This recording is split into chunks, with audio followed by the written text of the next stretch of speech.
Hello and welcome to an all-new episode of Anime Brain Freeze. We are your compact hosts. I am John. And I'm CC, and when there's just too much cool anime to watch, we got you covered. We'll try something new today as we review not one, not two, but 3 short-form anime series. First, John will tell us all about the new misadventures of the neurotic space pilots of Space Battleship Tiramisu.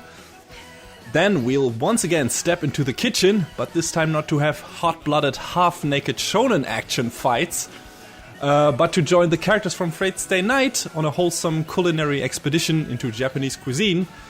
And last but not least, John will wrap up the show by talking about everyone's favorite flabbergasted skeleton and enthusiastic book vendor, Honda-san. So we have never reviewed 3 short forms before. This might be our shortest show yet. I mean, we could try and condense it down to be the length of each of these shows' episodes, you know? Oh, God. All right. Sure. And then you get a full season of reviews by listening to it 10 times. Great. Sounds like a plan. So, yeah, let's find out if we can do that in a moment. Don't go anywhere. We'll be right back.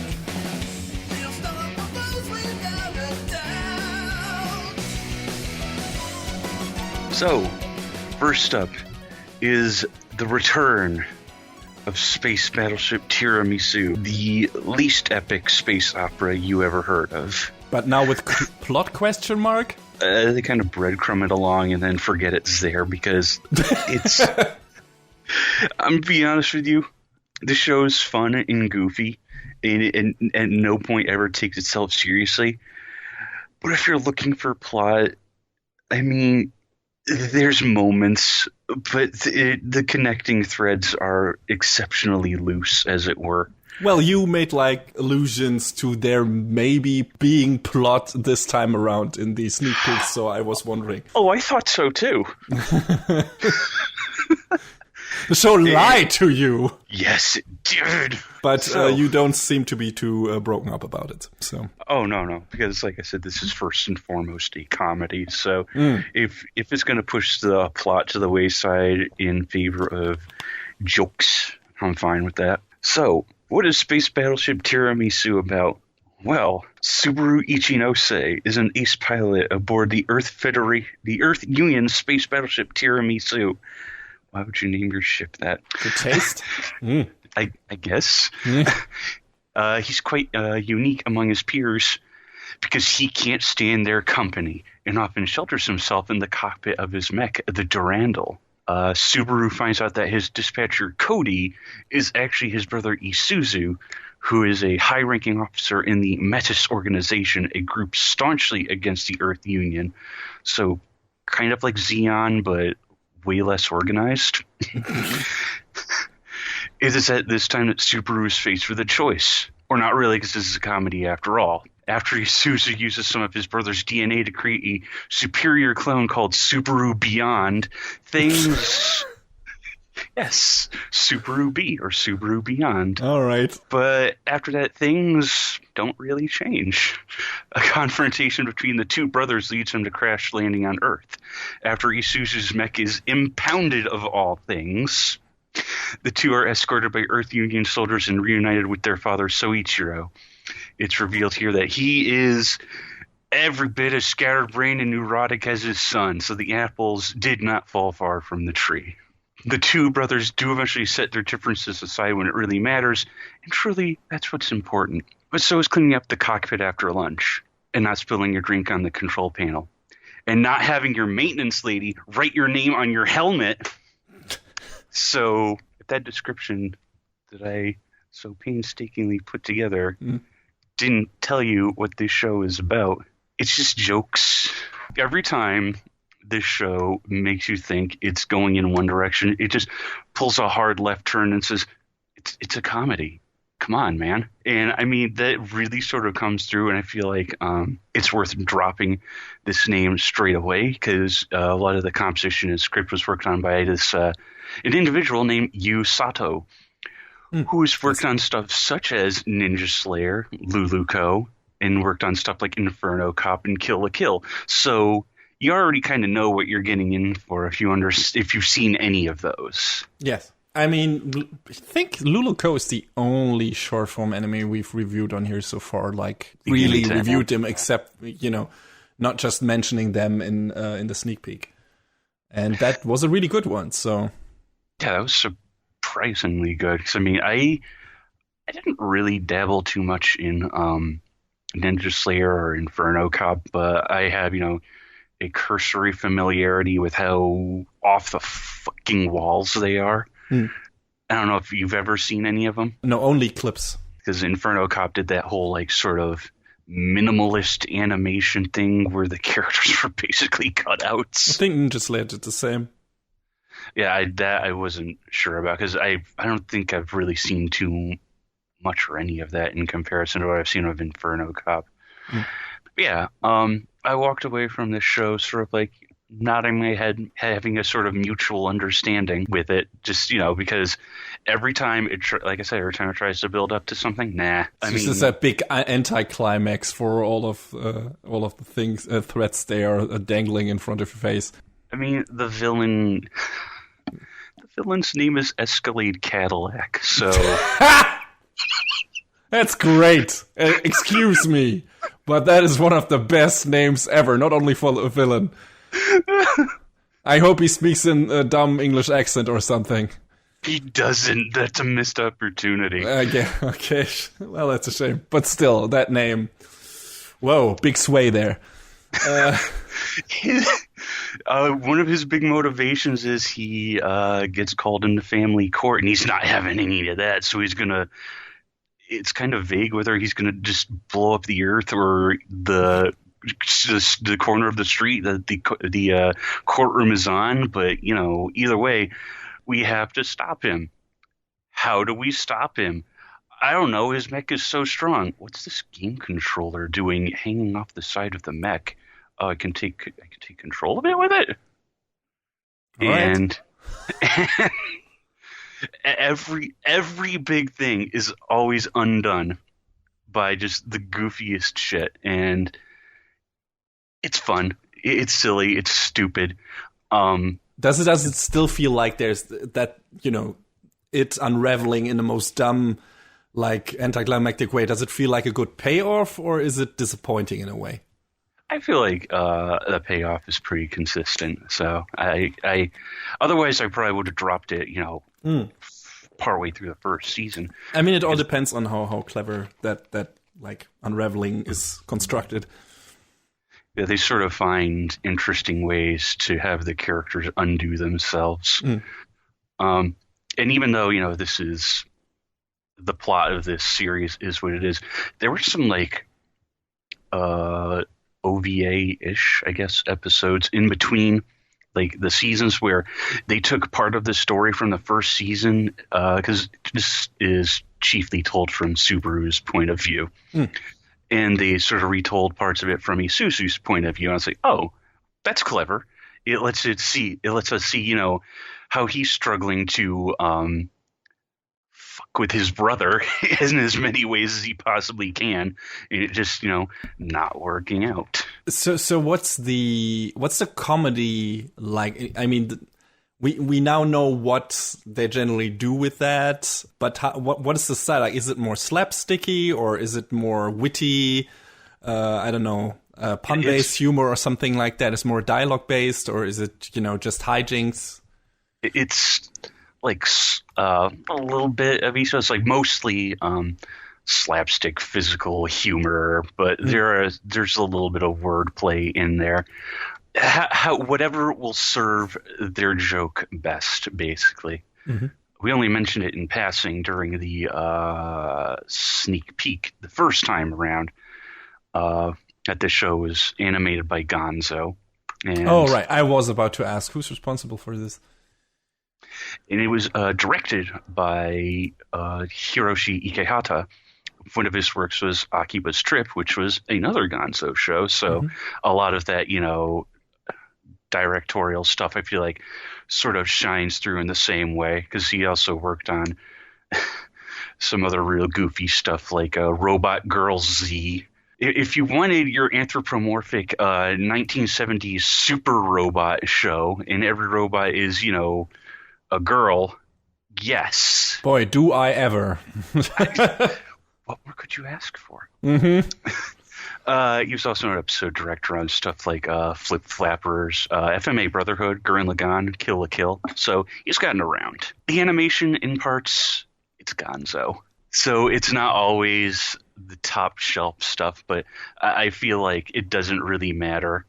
For a comedy 100% of the time for something like this, yeah. Yeah, for a comedy show, it's not always that important. The most important thing is that the animation is snappy enough to make like a good slapstick scene, or like a suddenly erupting hilarious moment work. I guess it does that in this show. Yeah, like, I mean, there's one episode with, I guess all of these other people are gathered here to do a dance in honor of my birthday, and they just end up doing like this big flash mob dance scene. But it's not in celebration of the character's birthday. It's for something else entirely. Oh my god, that sounds like a good setup for I only know the German word for that. Second-hand embarrassment, I guess. Oh, jeez. Yes, exactly. Hey, in German, it's called Fremdschämen. So there you go, people listening to this. This is not a real word, but a slang word put together. I think that was populated by forum culture and watching people on TV doing really, really embarrassing things. And then you sink in your couch, seeing all that cringeworthy stuff. And then it's like, oh my God, this is such a high level of Fremdschämen. So there you go. All right. Second-hand embarrassment. Big thing in anime. And apparently in this show as well. Mm-hmm. Right. They're oh man, that was one of those moments where it's like, oh, I feel bad for you, but I also don't, because you were stupid enough to think that everyone else cared about you. I can imagine it. Wow. Oh, that's already hurting. Just thinking about it. Ooh. All right. I'm not really sure how to really concretely elaborate on this show, just because there's, it's not a one-trick pony in terms of its jokes, but everything it sets out to do is in service of a punchline of some kind, whether it is, that Fremdschämen, is that how you pronounce it? A pun, a slapstick joke, and this is going to sound oddly specific, but it's a joke they use, a sending a message to the wrong group text and then getting reported to the authorities for it. Whoa. Yeah, this show has, I feel like, a little something for everything on the humor spectrum. And, if it's every episode is 6 minutes. So if you don't walk away from it after the first episode with a little bit of a chuckle, you didn't waste much time. You already know, hey, it's not for you, and that's okay. 6 minutes opening included, or yeah, the ending? The opening and ending are like maybe 20 seconds each, if that. So, I mean, the ending theme is just Subaru's voice actor singing the name of his mech over and over. So there you go. Show's great. I mean, if you got highly neurotic characters, they can get annoying. Does the show ever go into that territory, or do the characters just stay completely sympathetic and not off-putting or anything? I feel like they each have their own sort of idiosyncrasies to set themselves apart from one another. And it's not like they spend all of, the time on one character, because, the two brothers are both goofballs in different ways. Okay. So it's varied enough in its weirdness that you're not completely overwhelmed by it, or, not bored by it.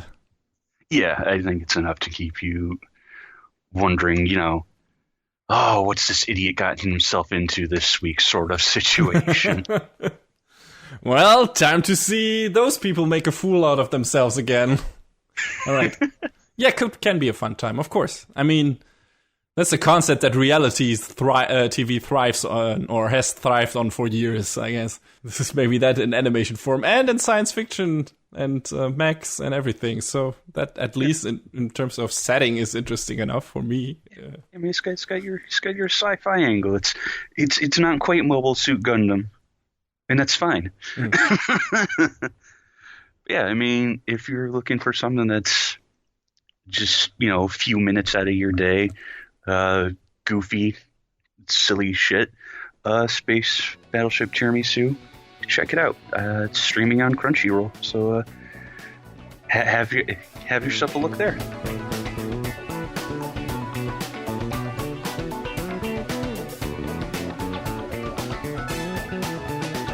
So the next show on our list is something completely different from what John just talked about. Because it's basically a cooking show, and that's it? Really? Yeah. I mean, the hook here is, the show's name is Today's Menu for the Emiya Family. And if that name rings a bell, then maybe you have watched some Fate anime, namely Fate Stay Night. I mean, we had another Emiya in Fate Zero, which was the adopted father of this Emiya, of Shiro, who is from Fate Stay Night. But he actually is in one episode. Now that I remember. He's in one episode of this show. Fate Stay Night, or Fate in general, is a big franchise. And Fate Stay Night is the thing that started it all, the visual novel. Can you believe it's been 15 years? No. Jesus. Which was originally like visual novels, fantasy, mystery, / hentai / everything. Created by Kino Konasu. And yeah, that got translated into or adapted into an anime by Studio Dean, which was not great. Don't watch that original adaptation. Just don't. And, then we got a prequel in the form of Fate Zero. We got a new... we even had a movie before that, right? Exactly. Then we got Fate Zero. We got a new series based on the Unlimited Blade Works story path, which was much more successful and much more well-produced. Much more budget pumped into that one. And more faithfully adapted and everything. And, yeah, then we got Fate Apocrypha, and we reviewed that, or I reviewed that because John didn't... Wait, did you? I finished it. Do you finish it? Right, okay. Yeah, we both talked about it. I didn't particularly You didn't like it, enjoy it. But... All right. So, we have talked about Fate here before, and, both of us agree that we like Fate Zero the most. I was about to say F-Zero. It's just, When's the new F-Zero, Miyamoto? Wait, that's not for this podcast, is it? Not yet. I mean, there's a Fate Zero anime too, but... Oh, God, don't know. No Falcon Legend, no. Hey, it has probably the most epic Falcon punch ever. Why is it the size of a galaxy? Who cares? It's the right size. I would like to, at some point, be able to talk about a Fate Extra Last Encore. But the story, didn't finish in the series. They made a movie after that was called, Universal Geocentrism or something. It's some weird name. Thanks, Nasu. But Fate Extra is a weird fork. That's right.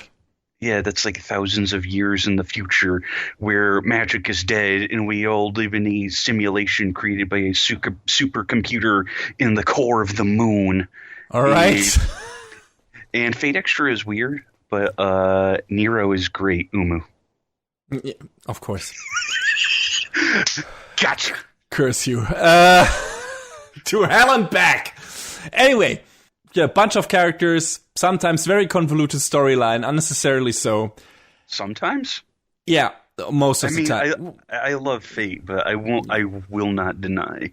And, for those people completely uninitiated, it's about these basically magicians being able to summon heroic spirits. That could be spirits from actual history, but also spirits from legend, whatever. I mean, the main character in Fate's Stay Night is, or the main spirit in Fate's Stay Night is a version of King Arthur, female version. And they all get summoned to specific classes and then fight against each other for a holy grail that can grant wishes.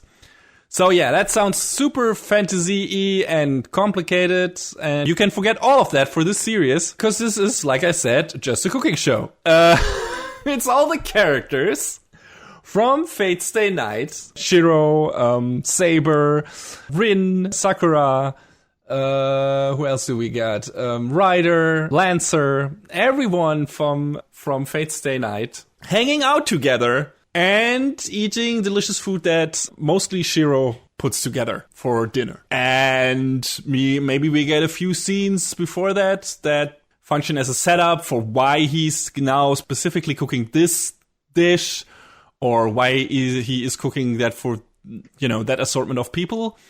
But aside from that, that's pretty much it.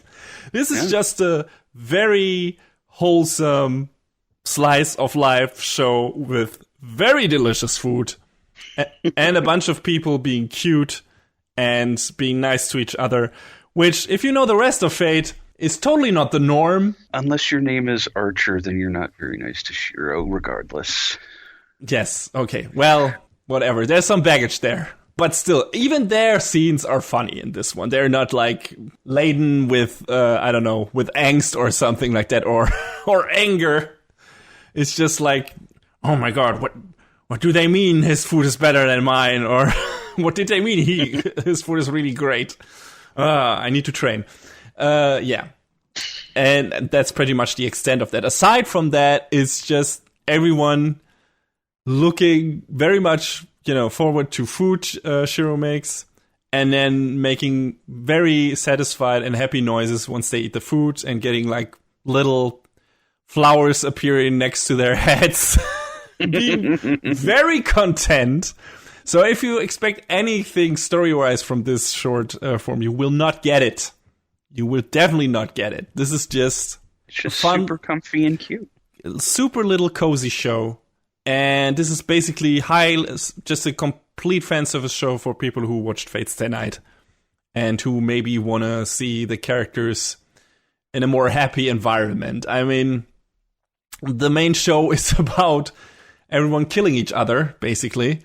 And this kind of alternate universe take is just, posing the idea, hey, what would happen in a world where all these characters could live happily together and wouldn't have to fight each other?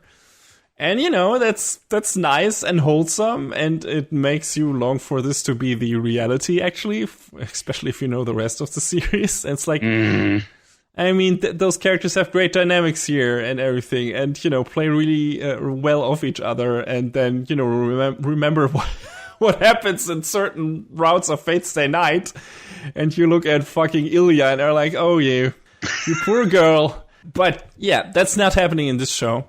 I'm telling you all about the things that are not happening in this show right now. But yeah, it's just nice to see everyone being lighthearted, everything having a nice atmosphere. It's a well-animated show, naturally, because it's done by the same studio that has done the main shows, at least Fate Zero and Fate Stay Night Unlimited Blade Works. It's done by Ufotable. And it's also done by the same director who directed Fate Stay Night Unlimited Blade Works. So, yeah, this is a good-looking show. Bit different in terms of style from maybe what you've seen from the other Ufotable Fate Zero stuff. It's a bit softer.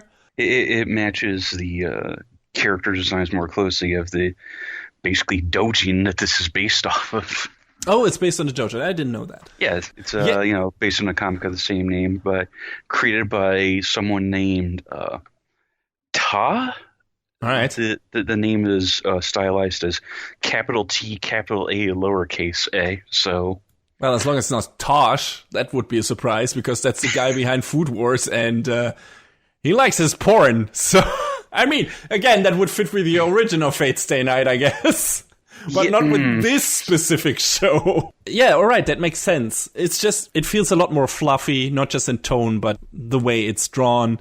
And, characters often have like these cartoony, super deformed faces and everything, just to be more cute or to look funnier, whatever, which doesn't happen in, the actual Fate Stay Night show. But in this, and yeah, it's not really much on the comedy side either. I mean, you have some of the characters pulling the hijinks stuff that they pull in the main show as well, namely Shiro's sister, his adopted kind of sister, Taiga, who is very, extroverted, likes to drink a lot, and she's kind of there for a lot of the comedic scenes. And that's a thing I really liked about the show, because we see like one of these rare glimpses into Shiro's childhood where he makes food for Kiritsugu, for his father. And that's a very nice scene that we have not really seen in any of the versions of, Fate Stay Night so far. Neither the Fate route or Unlimited Blade Works route in the animation form. And it was nice seeing Shiro in his childhood genuinely happy for once. Nice change of pace there. And yeah, aside from that, only a few comedic bits sprinkled in between. I mean, it has a generally jolly atmosphere, but it's not like, oh, now slapstick moment and oh my god, haha, this. I mean, there are funny scenes in there, namely, Lancer taking every job in the city, apparently. Yeah, and then there's like an episode where they go to the water park before the cooking happens, and there's a little volleyball match between the servants and the masters. And now I want a Fate anime where the Great War is decided by beach volleyball. That would be amazing. I mean, hey, that beach volleyball fight looked really good. Really well animated. And I was like, hot damn! I mean, that's UFO table. Yes, I want this. I mean, if we can get like this weird alternate universe cooking tale, why not get a fucking sports anime out of Fate Stay Night? I'd be fine with that. Maybe someday. Give me Fate Stay Haikyuu. I don't know. Anyway, I wonder, is there even a happily ever after ending in the original visual novel that could lead to this kind of story situation that we're seeing here? Or is like, no, most of these characters on either route are dead? Because I don't know what's happening in the third route in Heaven's Feel, though has its second movie coming up, right? Yes, I've still not watched the first, mostly because Aniplex likes to overcharge on their Blu-rays. But from what I've gleaned about Heaven's Feel, it's not good for anybody. Okay. And we've already gotten adaptations of Fate and Blade Works, and we know how those play out, so... I would like to see a well-animated version of Fate one of these days again. Yeah, maybe. I don't see it happening anytime soon. Maybe in the next few years they'd redo that. It'd be nice. But yeah, today's menu for the Emiya family, or Emiya-san Chi no Kyo no Gohan, is a very, very comfy, cozy show that borders on the line of Iyashikei healing anime. That if you're in a bad mood or you need to like completely relax after work, like get into a zen state, this is the show for you. You got some nice play between the characters in the beginning, some cute funny moments here and there, and then you learn something about food. And it's not just like, oh, here's the food and everyone is enjoying it and that's it. No, they show you how the food is prepared, more detailed than in Food Wars, actually. They basically like run down the whole recipe and, show you how it's prepared and with what kind of utensils and everything, and tell you everything. And it's like, how you make that dish. And then this is how it's going to look. And then everybody eats it and everyone is happy. And I actually got I think it was the second dish he makes, the one with salmon that looked really good. I definitely want to try that out myself. That looked really good and not too difficult, so I want to try making that. So hey, I already got something out of the show, more than, just feeling comfy and cozy while watching it. I mean, and that's definitely one of the things that makes you want to try making this stuff. Whereas with Food Wars, you look at it and it's like some of these like there's nothing wrong with the food or the preparation food wars, but sometimes it's just so elaborate that it's like, I would like to try making this, but Jesus. Yeah, it's like, I mean, that's the nature of food wars, because these are all supposed to be like these exceptional chefs, the elite of the elite, and you're like, how am I supposed to stack up to that? I'll never be able to make this. And this is like, oh yeah, he's, Shiro is an everyday guy, aside from being magician, but, he's a normal guy, self-taught. He watched, cooking shows on TV as a kid, and that's how he learned to cook food, and that's that. And so that's basically you, if you're watching this show. It's like, hey, here's the recipe, here's some hints on how to prepare it, and we'll show you some of the stuff. It's not live action, but still, it's close enough. And now go and try it yourself. And yeah, it's also the one thing that's it has kind of in common with Food Wars is the music while Shiro prepares the food is weirdly heroic. It's like this really kind of triumphant fanfare at the end. It's like, da-da-da! It's like, what? It's funny because the music was composed by Go Shina. Yeah. Who there's a long line of work there, like a whole bunch of the Tales games, Ace Combat, Tekken. Yeah, we already talked about him before during the review of Tales of Systeria, the X, and Juni Tyson Zodiac War, I believe.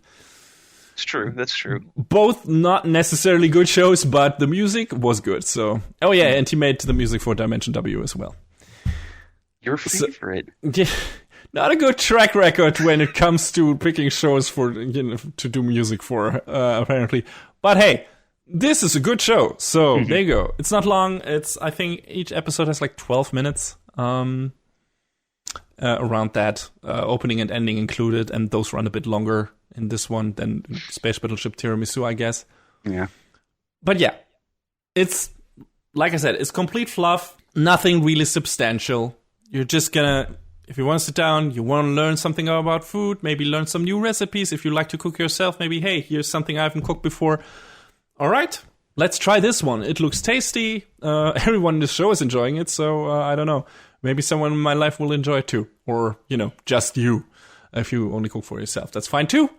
If that's what you're in the mood for, it's not a big time investment. I would say give it a chance. It helps if you are... Definitely helps if you have watched Fate Stay Night, any version, because, all these characters are from that show, and there are some in-jokes here and there, and some characters reappearing from that universe, and the characters playing off each other probably won't make much sense to you if you don't know them from that other show. So, just as a PSA, that will get you a lot more out of the show than... if you're not familiar with that. If you are not, you basically only get the dishes and the good atmosphere out of it, but you won't be familiar with any of the characters, and that's a bit of a detracting factor. But aside from that, it's a very fun show. It's on Crunchyroll, and I think you're gonna have a good time if you give it a chance.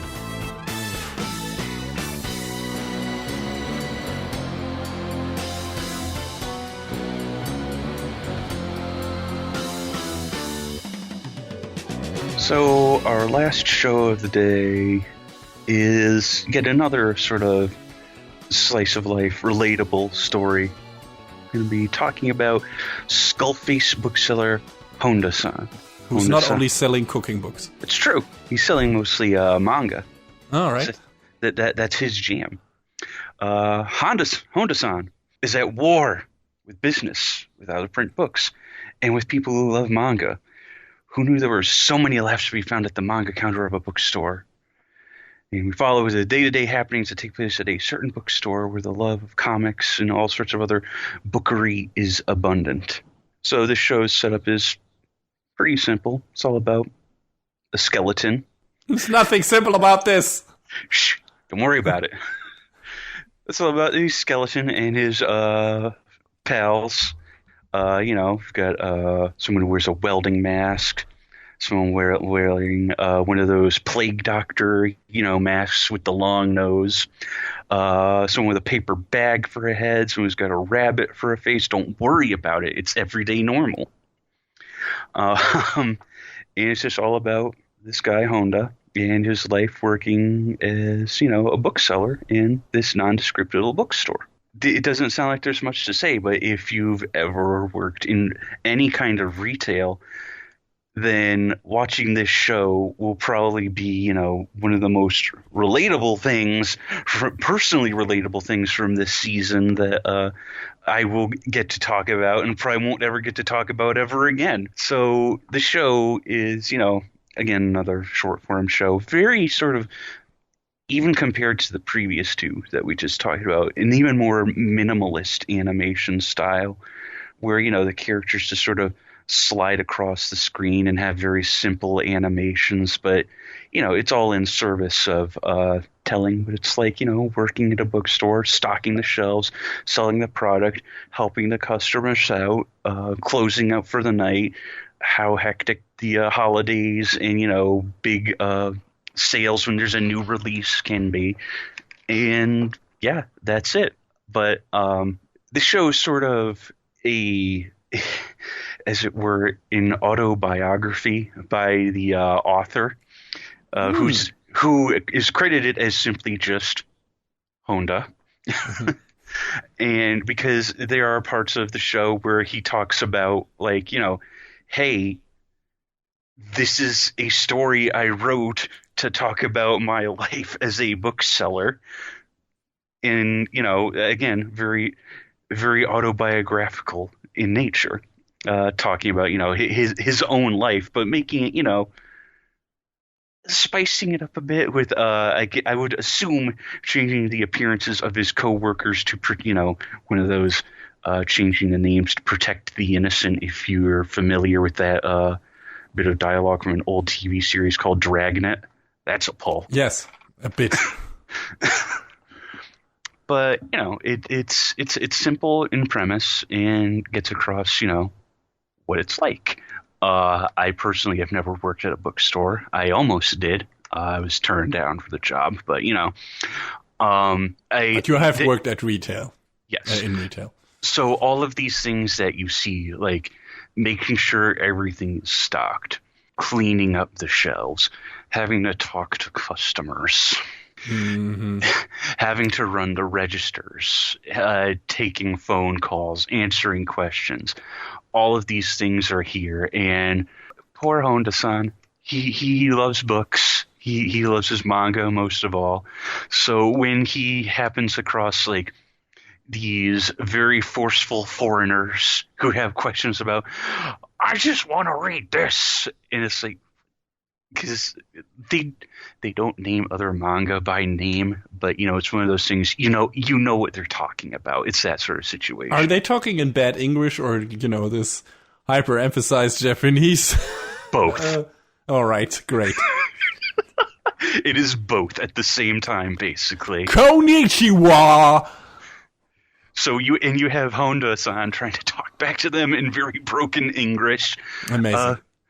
But, his voice actor, Soma Saito's, apparently got the English, the pronunciation at least, pretty well down. So, that's what matters, I guess, when you're trying to talk to people who don't speak Japanese, unless, they speak other languages, in which case you're screwed. Mm-hmm. But it's like, oh, I want to find this manga. I mean, you say you're from Texas. You probably could have found it back there. You were looking for not Naruto. So, But they want the genuine experience. Yeah.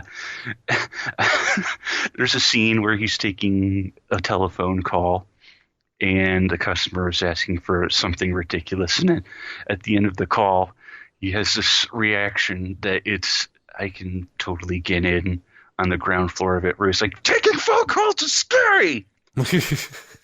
Yes. It's like, yep. Agreed. Mm-hmm. It sure is when you work in retail. Not only in retail, trust me. Oh, yeah. If you work in the kind of data tech department and you have to explain things to people that, only you have a, slight grasp on yourself and you don't want to sound like an idiot, whoosh. Not good times, especially if you're not good with people. Yeah. So I can relate. Part of the story also relates to, oh, Honda-san, you're going to work over in this department today. What are you talking about? All I know is comics. I don't know anything about I forget what the other department is, so we'll just say for the sake of argument, I don't know anything about self-help books. I know comics, man. So, I've had that experience as well of having to relearn on the fly. Yes, I know the thing you're looking for. I don't actually know the thing. Let me get out my cheat sheet. Yes. That's I need to stall.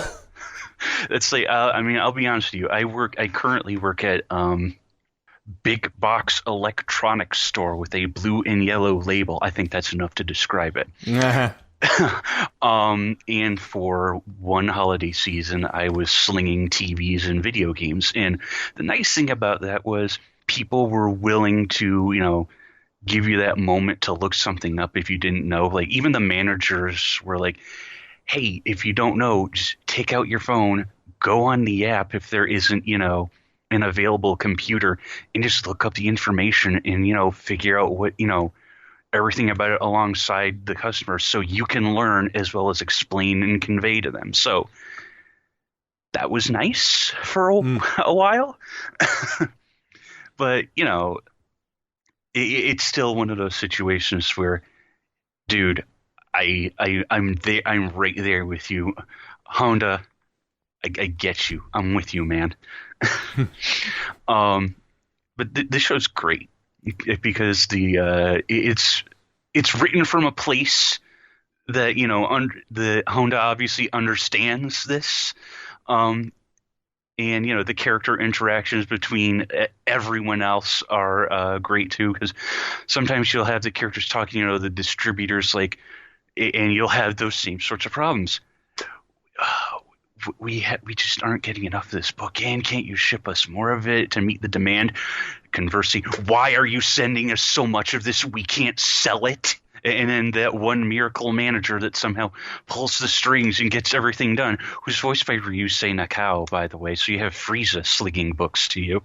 Oh, boy. Pass! It's great. It's great. I imagine. So is the comedy completely derived from the, comical, weird situations that Honda has in his everyday work life? Or is there some... is there some slapstick humor involved as well? Is it just him being funny while trying his best, being completely flabbergasted all the time? It's pretty much that, yeah. Just Okay. Trying to do your best, and then because there's also one scene where they're talking about the comic that the show is based on. Yeah. When he's talking with a publisher about it. Why are you drawing yourself like a skeleton? Listen, dude, I don't want to draw myself as as better than what I look. I'm going to make myself look like a skeleton, thanks. And it's great. It's great because that part is just like obscenely self-aware on levels I've never seen before. That sounds good.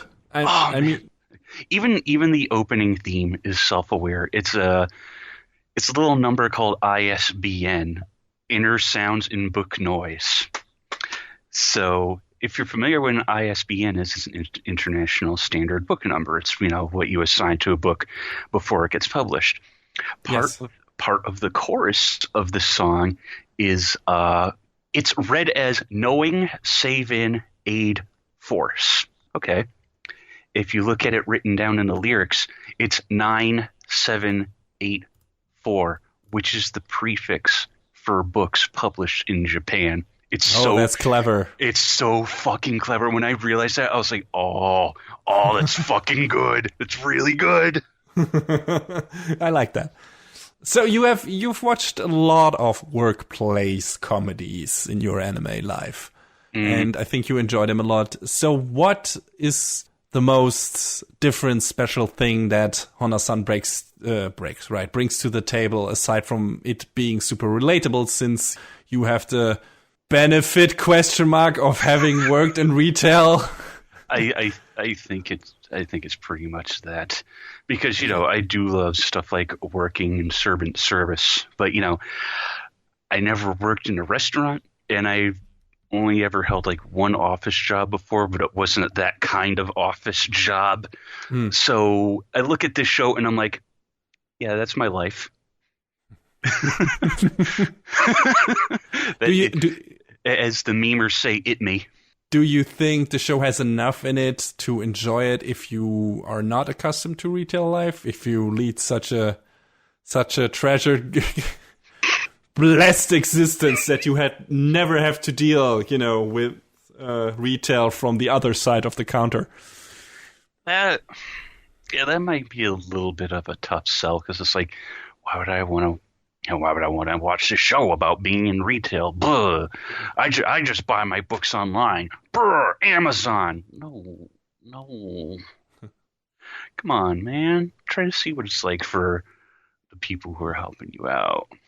I mean, are there enough in-jokes in there that, well, he's a bookseller at heart and he's specialized in manga and comics and everything. So is there enough of in-jokes in there, or things where it's like, yeah, I know that kind of anime fan. I know that kind of manga fan. I know that person, and that's a nice caricature of that kind of fan. That you can get enjoyment out of the show just by the virtue of being into anime and manga. Yeah, I mean, from the outside looking in, I guess you could get in on it on that level where, because, man, even not even being a retail worker, but seeing certain types of customers, you sort of get that feeling like, man, why you got to be like that? So I think that's another way you can really relate to this. Yeah, I mean, and there are enough people out like that out there. So, I mean, I can already relate. I've not worked in retail for long, like basically only in an internship, thankfully. Lucky you. But I, had to deal with other kind of customers and contractors and whatever, who can be pretty shitty by themselves and not wanting to listen to what you were trying to explain to them. So, there you go. The kind of person who comes in and says, this TV didn't do what I want. Explain to me how it works. There's a manual for that. I mean... I'm not gonna read. I just want to say that is a story that comes from a spot of experience. Mm-hmm. Yeah, so, I mean, there's enough in that show probably that teaches you a lot about, seller-customer interaction on many levels, not only for retail or, general human interaction. So, if you get some enjoyment out of that, maybe that show is for you as well. Anyway, but where can people see it? I can watch it on the Crunchyrolls, much like many of the other shows we talk Triple about. threat from Crunchyroll today. We're not sponsored by them. We could be sponsored by them. Mm-hmm. Watch on crunchyroll.com/animebrainfreeze. It's not a real URL. But yeah, legitimately, Honda-san, I didn't expect much out of it, but it I think it's enjoyable on several different levels. So, again, and like the other two shows we talked about today, it's a short form show. You watch it for a few minutes, you don't like it, that's fine. You didn't waste too much of your time. But if you did watch it, just keep watching. It's great. It's great. I mean, by the time that we have wrapped up the show, you probably could have at least probably watched like the first 2 or 3 episodes. Well, no, actually, yeah, at least that. I was about to say finish one of those shows completely. Maybe half. Only if its name is TQ, because those episodes are literally 2 minutes long. I guess. But yeah, you could have caught a glimpse in each of those and get a generally good idea what they are about. But, if you just want the audible version of that and can't actually, or don't want to invest the time to watch them, maybe now you have a better grasp on what those shows are and if they're for you. And like we already said, none of them are a big time investment. Mm-hmm. All of them pretty lighthearted. Maybe, even though they might be a bit cynical, maybe in terms of tiramisu in certain parts and for Honda-san, definitely takedown of retail and of people in general. But still enjoyable, each for their own reasons. So yeah, maybe pick 3 very different shows. Maybe one of them sounded enticing enough for you to, invest a little bit of time there. Got anything more to say about Honda-san? Pick this up. I think that's a nice bookend on this discussion.